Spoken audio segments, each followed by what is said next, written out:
Hi friends, வணக்கம் and welcome to எங்கள் வீட்டு சமையல். நம்ம வந்து இந்த சம்மர் சீசனுக்கு ஏற்ற ஒரு ஸ்பெஷல் ஐட்டம், அதாவது லஸ்ஸி தான் வந்து ப்ரிப்பேர் பண்ணி காமிக்க போகிறோம். லஸ்ஸின்றது வந்து இனிப்பு தயிர். இந்த தயிரில் பார்த்திங்கன்னா வந்து நல்ல பாக்டீரியா நிறையா இருக்குது, அதாவது ப்ரோபயோட்டிக் பாக்டீரியா நிறையா இருக்குது. இது வயிற்றில் உள்ள புண்ணெல்லாம் ஆற்றும். அதுவும் இல்லாமல் இந்த சம்மருக்கு நம்ம இதை எடுத்துக்கிட்டோம் அப்படின்னா நம்ம பாடியையும் நல்லா கூல் பண்ணும்.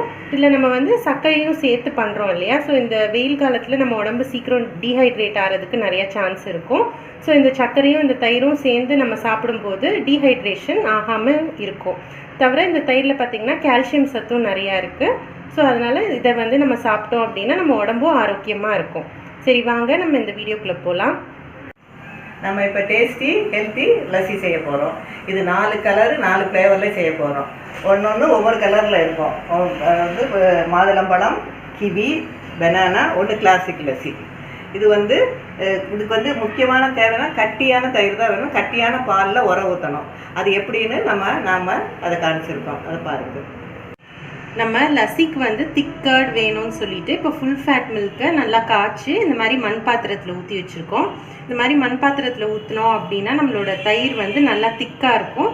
நம்ம பால்லையும் தண்ணி கலக்கக்கூடாது. அதுக்கப்புறம் நம்ம உரம் ஊற்றும் போது நல்லா கை பொறுக்கிற சூடில் இருக்கணும். ரொம்ப வந்து சூடே இல்லாமல் இருந்தாலும் சரியாக உரையாது. ரொம்ப சூடாக இருந்தாலும் உங்களுக்கு தயிர் புளிச்சிரும். அதனால் கை பொறுக்கிற சூட்டில் இருக்கணும் நம்மளோட பால். தண்ணி கலக்கக்கூடாது, அது ஒரு பாயிண்ட்டு. இன்னொன்று வந்து நம்ம உரம் ஊற்ற வச்சுருக்கோம் இல்லையா தயிர், அது வந்து ஃப்ரிட்ஜிலேருந்து எடுத்து ஜில்லுன்னு இருக்கக்கூடாது. நம்ம உரம் ஊற்றுறதுக்கு ஒரு 1/2 hour முன்னாடியே வெளியில் எடுத்து வச்சிட்டோம்னா அதுவும் ரூம் டெம்பரேச்சரில் இருக்கும். ஸோ அந்த ஸ்டேஜில் நம்ம உரம் ஊற்றணும். இப்போ நம்ம வந்து 1 ஸ்பூன் எடுத்துருக்கோம் தயிர். அதை வந்து உள்ளே விட்டு நல்லா கலக்கிடணும். நம்ம கலக்கலைன்னா அது வந்து சரியாக மிக்ஸ் ஆகாமல் இருக்கும். அதனால் நம்ம இப்படி கலந்துட்டு நம்ம நைட்டு இதை மூடி வச்சிடலாம். நம்ம இப்போ காலையில் பார்ப்போம் எப்படி உறைஞ்சிருக்குன்னு. இப்போ நம்ம திறந்து பார்ப்போம் நல்லா திக்காக உறைஞ்சிருக்கா அப்படின்னு.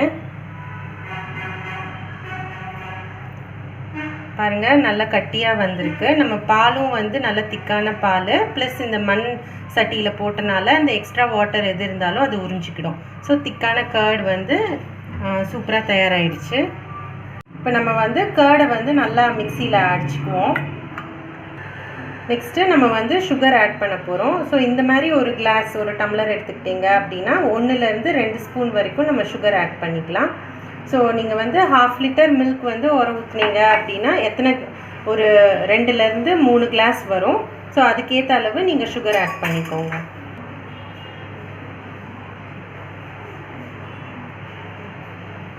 நம்ம வந்து பவுடர் சுகராக எடுத்துக்கிட்டால் தான் ஈஸியாக மிக்ஸ் ஆகும்.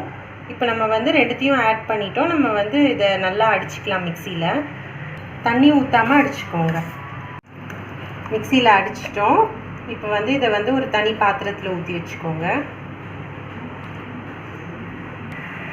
அதே மாதிரி நம்ம வச்சுருக்க ஃப்ரூட்ஸ் எல்லாத்தையும் மிக்சியில் போட்டு நம்ம அரைச்சி எடுத்துக்கணும். கிவியும் வாழைப்பழத்தையும் நம்ம அப்படியே அரைச்சி எடுத்துக்க போகிறோம். இது மாதுளப்பழம் மட்டும் கொஞ்சம் அந்த கொட்டையோடு இருக்கிறனால இதை மட்டும் நம்ம ஜூஸாக எடுத்துக்க போகிறோம். பட் தண்ணி கலக்கக்கூடாது எதுக்குமே. மாதுளப்பழம் ஜூஸ் எடுத்துட்டோம். அடுத்து வாழைப்பழத்தையும் நம்ம நல்லா பல்ப்பாக அப்படியே அரைச்சி எடுத்து வச்சுக்குவோம். நம்ம வாழைப்பழ பல்ப் ரெடி ஆயிடுச்சு.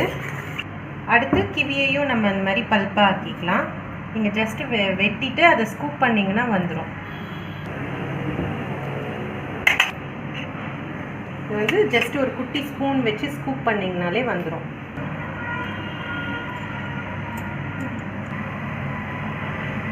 நம்மளோட திக் தயிர் வந்து நம்ம சர்க்கரை போட்டு அடித்து வச்சுருக்கோம்.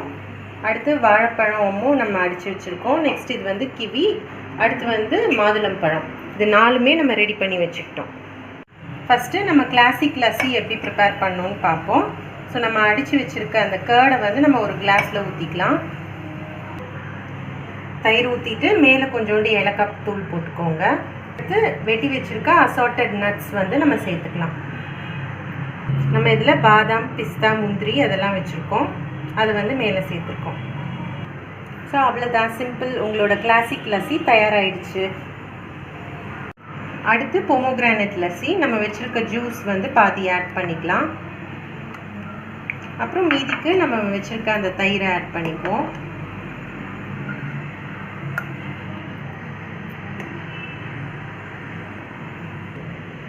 அவ்வளோதான், நம்மளோட பொமோகிரானட் லஸ்ஸி தயார். நெக்ஸ்ட்டு நம்ம கிவி வச்சு பண்ண போகிறோம். So 1/2 glass kiwi pulp add பண்ணிக்கோங்க. அப்புறம் வச்சுருக்க அந்த ஸ்வீட் தயிர் மிச்சத்துக்கு ஆட் பண்ணிக்கோங்க.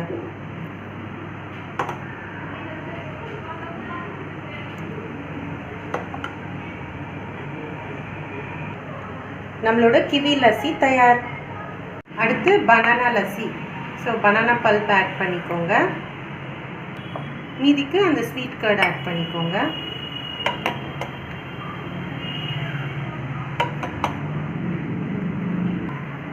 அவ்வளோதான், நம்மளோட பனானா லஸ்ஸியும் தயார்.